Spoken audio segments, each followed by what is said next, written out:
Assalamualaikum warahmatullahi wabarakatuh. Selamat pagi bagi mahasiswa kami dimanapun Anda berada. Kali ini Ibu akan membawakan materi kesehatan reproduksi, sebagian kesehatan reproduksi remaja. Kami dari kampus Universitas Tadulako langsung untuk memberikan materi kepada anakku sekalian. Semoga anakku sekalian hari ini sehat dan tetap safety di pandemi COVID-19. Ini nih adalah Universitas Tadulako, kampus kita yang begitu asri, nyaman dan memberi ketenangan pada kita semua. Nah, anakku sekalian, yang pertama ingin saya jelaskan apa sih kesehatan reproduksi itu.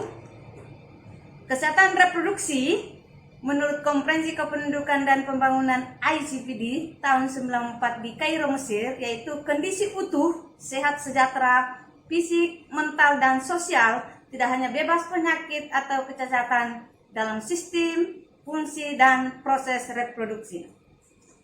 Kesehatan seksual menurut WHO adalah kombinasi dari bagian kegiatan seksual yang bersifat fisik, emosional, intelektual, dan sosial, sehingga seks adalah pengalaman positif yang dapat meningkatkan kualitas hidup, menjadikan lingkungan kita lebih baik untuk kehidupan.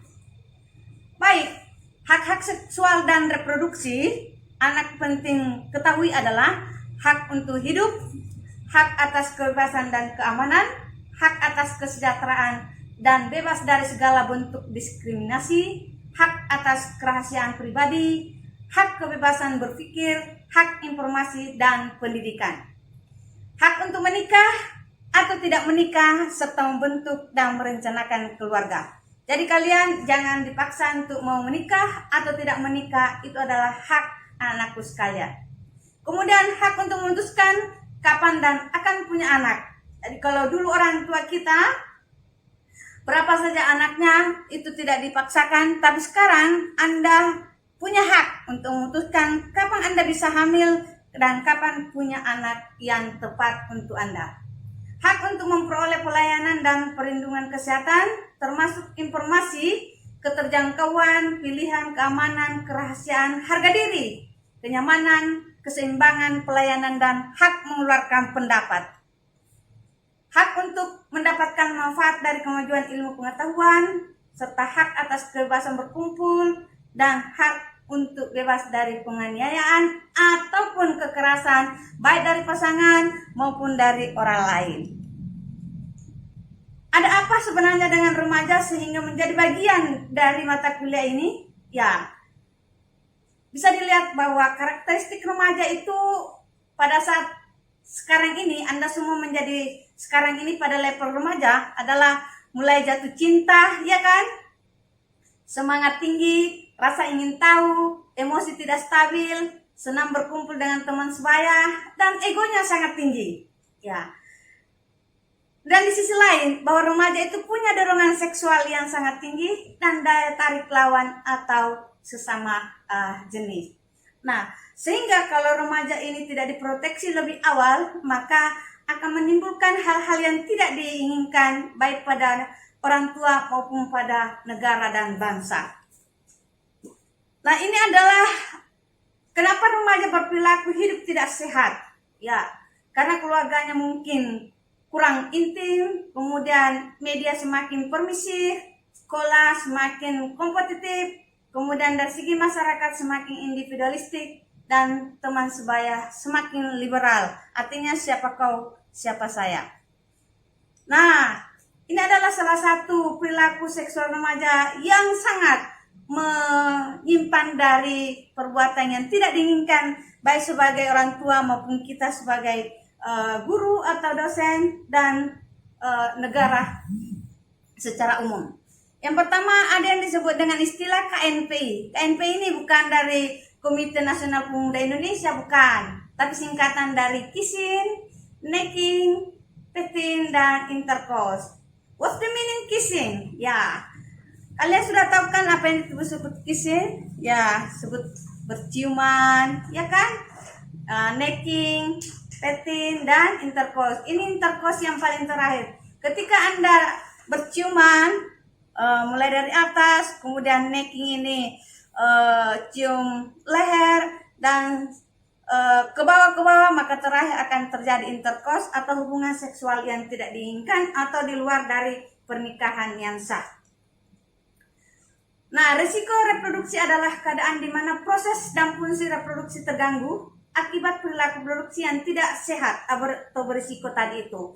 Jadi tadi apa yang Anda lakukan itu intercourse pada remaja, apalagi di bawah umur 20 tahun, maka Anda itu sebenarnya tidak sehat, ya.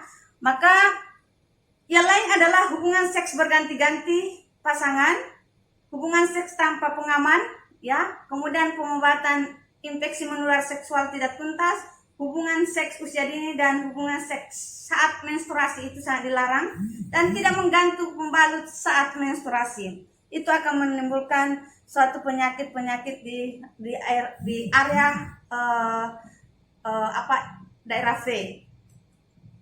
Apa dampaknya, anak-anakku sekalian, bahwa kalau kita melakukan hubungan intercourse tadi di luar area pernikahan, maka dampak terbesar adalah pernikahan dini dan kehamilan tak dikehendaki. Artinya Anda itu hamil bukan pada waktunya dan tidak dikehendaki oleh kedua orang tua maupun oleh masyarakat di sekitar kita. Mari kita lihat, apa sih itu nikah dini? Ya, menikah di usia di bawah 21 tahun yang seharusnya belum siap melakukan pernikahan. Ini untuk perempuan. Kalau laki-laki itu usia 24 tahun. Jadi kalau laki-laki menikah di bawah 24 tahun itu menikah dini. Kalau perempuan menikah di bawah 21 tahun itu juga namanya menikah dini. Mari kita lihat. Sulawesi Tengah urutan ketiga terbesar pernikahan dini. Wow. Ya, di Indonesia usia kawin pertama rata-rata 20 tahun. Ya, kita urutan ketiga. Di Sulawesi Tengah, UKP itu usia kawin pertama 19 tahun, jumlah istri yang menikah di bawah 21 tahun itu mencapai 57,29%, dan suami yang menikah di bawah 25 tahun itu adalah 21,34%. Baik, untuk di Sulawesi Tengah itu tadi untuk Indonesia skala nasional ya. Untuk di Sulawesi Tengah, bahwa pernikahan dini itu mencapai 15,8%. Ya, padahal nasional hanya 11,2%. Yang tertinggi itu kabupaten apa ya? Ya, Banggai Laut, Bangkep, Sigi, Tojo Una-Una. Ini data tahun 2018.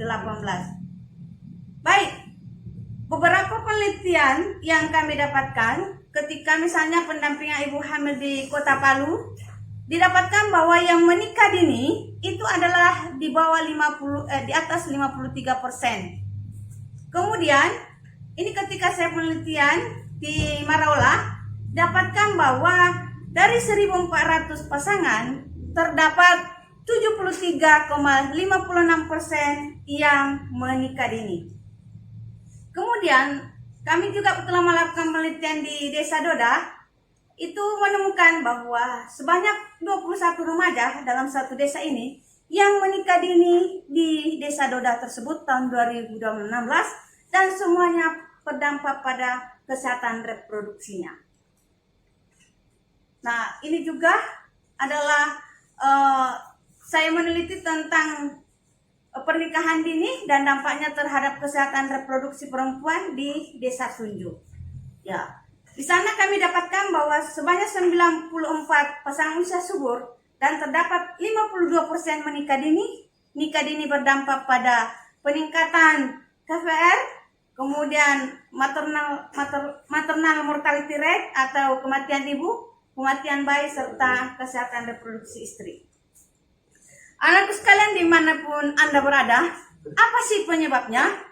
Yang kami dapatkan itu adalah karena gaya pacaran kalian, pergaulan bebas. Yang kedua, pengaruh handphone atau media. Yang ketiga adalah tingkat pendidikan atau pengetahuan, baik bagi remaja itu sendiri maupun pada orang tuanya. Dan yang keempat adalah pengawasan orang tua yang mulai longgar dan culture yang sudah mulai bergeser. Apa dampaknya? Dampak utama adalah meningkatnya angka kelahiran di Sulawesi Tengah karena masa reproduksi yang panjang, serta angka kematian ibu dan bayi Ya, ini riset saya di Desa Sunjut tahun 2019. Dampak pada kesehatan reproduksi, ya kehamilan tak diinginkan, keguguran, persalinan, kemudian bayi berat lahir rendah, kelainan bawaan, komplikasi kehamilan, aborsi, pendarahan, kemudian anemia, dan keracunan kehamilan serta kanker. Jadi anak-anakku sekalian, kalau kalian itu rata-rata umurnya sekarang 20 tahun, belum cukup umur untuk melahirkan, maka kalian punya peluang yang besar untuk terkena kanker kalau melahirkan di usia dini.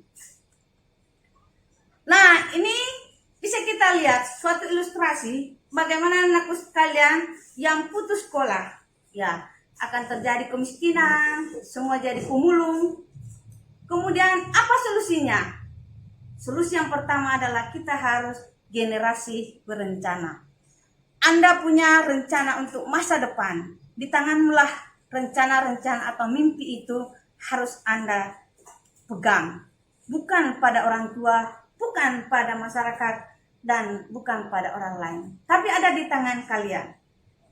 Kemudian, apa yang dilakukan sebenarnya oleh BKKBN selama ini terkait dengan remaja, yaitu generasi berencana. Dan kemudian ini adalah informasi KRR bagi remaja.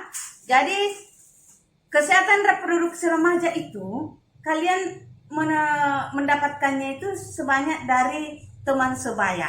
Misalnya Anda itu terjadi kekerasan dalam pacaran atau pacarnya memberi kekerasan pada Anda, maka Anda curhatnya itu kepada teman sebaya, bukan kepada orang tua, bukan kepada guru, bukan kepada pemuka agama dan petugas kesehatan. Nah ini lihat, kalau Anda mengalami sesuatu, hasil kita menunjukkan bahwa Anda itu curhatnya kepada teman sebaya. Orang tua hanya 31%, guru juga begitu hanya 31%, dan petugas kesehatan lebih-lebih hanya 16%, dan pemuka agama setempat hanya 12%. Sehingga Anda itu harus punya teman atau memiliki teman sebaya yang bisa diajak konsultasi untuk Anda merencanakan hidupnya ke depan. Baik, ini adalah 8 substansi program generasi berencana termasuk kalian anakku sekalian. Pertama adalah Anda mendewasakan usia perkawinan. Jadi kalau Anda sekarang itu rata-rata umurnya 20 tahun, maka kalau saya menyarankan Anda itu kawin di usia 24 atau 25 tahun setelah Anda melakukan pendidikan jenjang S2. Kemudian ada yang disebut dengan pendidikan keterampilan hidup atau life skill education, ya. Ini adalah penguatan fungsi keluarga yang Anda harus tahu juga bahwa kalau Anda di keluarga, maka Anda akan mendapatkan fungsi-fungsi kesehatan reproduksi, kemudian perlindungan, kemudian cinta dan kasih sayang, sosial budaya, fungsi agama, lingkungan, dan ekonomi. Nah, inilah sebenarnya mengapa BKKBN menguatkan 8 fungsi keluarga supaya Anda itu mengcover, supaya remaja di cover lebih dini sehingga dia bisa preventif untuk tidak melakukan hal-hal yang negatif. Ya. Soalnya masa depan bangsa ditentukan oleh anak sekalian sebagai generasi muda sekarang ini. Baik. Anakku sekalian dimanapun Anda berada, bahwa program pendewasaan usia kawin ini menjadi mutlak harus Anda lakukan. Karena kalau Anda kawin muda secara sosial, fisik, psikologis maupun secara ekonomi, Anda akan belum siap. Ya, mengapa 21 tahun ke atas yang perempuan ini baru bisa menikah? Pertama, secara medis itu nanti matang setelah usia 21 tahun. Secara fisik juga begitu. Ya, sebenarnya sih secara mental dan sosial itu hasil penelitiannya Ibu menunjukkan bahwa Anda itu matang betul setelah selesai jenjang pendidikan S2 atau sekitar usia 24 atau 25 tahun. Kemudian, kalau Anda menikah di usia di bawah 21 tahun, maka risiko kematian ibu waktu melahirkan itu sangat berpeluang besar karena secara fisik organ-organ reproduksi belum siap untuk melahirkan. Mengapa PUP itu penting? Artinya pendewasaan usia perkawinan itu penting. Karena perkawinan jika dilakukan pada usia yang tepat akan membawa kebahagiaan bagi keluarga dan pasangan. Menikah di usia muda akan membawa konsekuensi kesehatan, pendidikan, ekonomi, dan sosial. Menikah di usia muda memiliki potensi lebih besar untuk gagal atau cerai. Ya, karena memang belum siap secara mental, ekonomi maupun secara fisik dan sosial untuk Anda berumah tangga. Kemudian PUP ini terdiri dari 3 masa reproduksi, yaitu masa menunda perkawinan, masa menjalankan kehamilan, dan masa mencegah kehamilan. Nah, disinilah fungsi yaitu program keluarga berencana. Nah, ini bisa Anda lihat. Makanya ya, pendewasaan usia kawin, fase menunda kehamilan itu di usia 20. Ini saya sampaikan, bila Anda itu terlanjur menikah di bawah 20, maka harus Anda menunda kehamilan. Nah, di sini adalah fase menjalankan kehamilan. Artinya, anak pertama dan anak kedua harus jaraknya itu ada. Misalnya antara 3 sampai 4 tahun. Dan usia 35 tahun itu tidak hamil lagi. Nah, apa yang bisa dilakukan untuk membuat semua ini, misalnya menunda kehamilan, menjalankan kehamilan, kemudian tidak hamil lagi? Tentu memakai alat kontrasepsi modern. Nah, ini kondisi yang diinginkan adalah terjadinya komunikasi yang baik dalam keluarga agar Anda itu preventif, kemudian Anda siap untuk menyongsong masa depan kalian. Rekomendasi saya untuk yang sekarang bahwa untuk seluruh anak-anakku sekalian dimanapun Anda berada, maka di setiap kelurahan atau desa seharusnya tidak ada lagi pernikahan dini. Apalagi di Kota Palu yang merupakan ibu kota Provinsi Sulawesi Tengah, itu diharapkan tidak ada lagi pernikahan dini. Tapi kenyataannya masih ada setiap tahunnya. Kemudian ini adalah kita bisa melihat apakah kita ke jalan yang benar dan jalan yang salah, Anda lah yang memilih. Pilihan Anda ada di tangan Anda. Orang tua hanya memberikan jalan, apakah ini yang baik, apakah ini buruk. Begitu pula dosen, ini adalah jalan yang baik dan ini adalah jalan yang buruk. Tinggal pilihan ada di tangan Anda. Kesimpulannya adalah, jika remaja merencanakan masa depannya melalui pendewasaan usia perkawinan, maka angka kelahiran total akan menurun. Aki itu angka kematian ibu dan angka kematian bayi menurun, dan akan tercipta manusia yang berkualitas. Saya kira demikian. Terima kasih atas perhatian anakku sekalian. Selamat untuk mata kuliah di pertemuan kedua kali ini, dan nanti kita akan sambung pada mata kuliah yang akan datang dengan materi yang berbeda dan subbagian yang berbeda. Terima kasih. Wassalamualaikum warahmatullahi wabarakatuh.